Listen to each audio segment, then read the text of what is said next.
Oke, sekarang kita masuk ke soal radikalisme.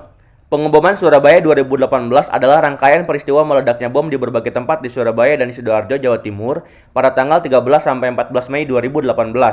Tiga tempat diantaranya tempat ibadah di Gereja Santa Maria Tabercela, GKI Diponegoro, dan Gereja Pantai Kosta Pusat Surabaya atau GPPS Jemaat Sawahan. Peristiwa ini mengakibatkan 18 orang meninggal dunia. Aksi terorisme ini merupakan contoh kasus bentuk penyimpangan daripada sila ke.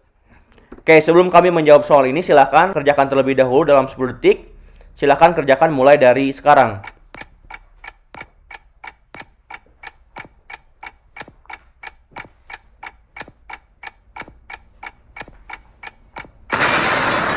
Oke, silahkan tulis jawaban kalian di kolom komentar.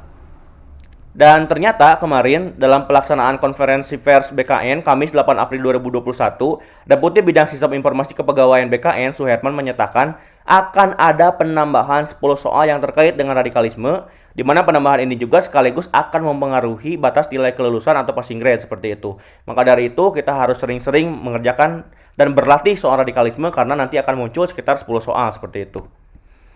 Untuk mengerjakan soal bacaan seperti ini, ada 2 tips yang bisa dilakukan untuk tentu saja mempercepat dari pengerjaan soalnya itu sendiri. Yang pertama adalah jangan baca dulu teksnya, tapi langsung baca ke pertanyaannya. Kemudian yang kedua adalah langsung pahami tujuan pertanyaannya itu seperti apa. Oke, sekarang kita langsung saja baca soalnya.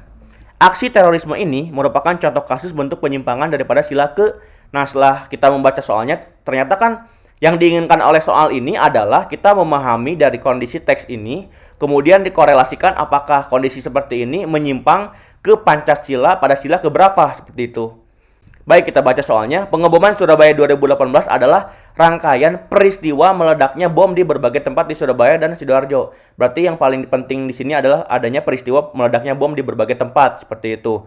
Kemudian ternyata kita baca lagi, tempat terjadi bomnya itu adalah di 3 tempat, dan 3 tempatnya itu adalah di Gereja Santa Maria Tabercela, GKI Diponegoro, dan Gereja Pantai Kosta Pusat Surabaya.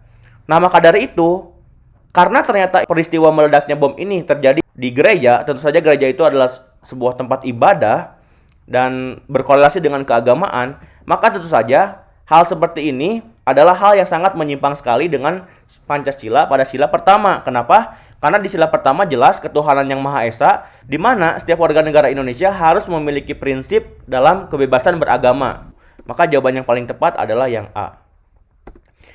Tips lainnya adalah tentu saja untuk memudahkan kita mengerjakan soal dengan cepat adalah kita harus betul-betul hafal dan memahami Pancasila, baik itu isi Pancasila dan maknanya seperti apa.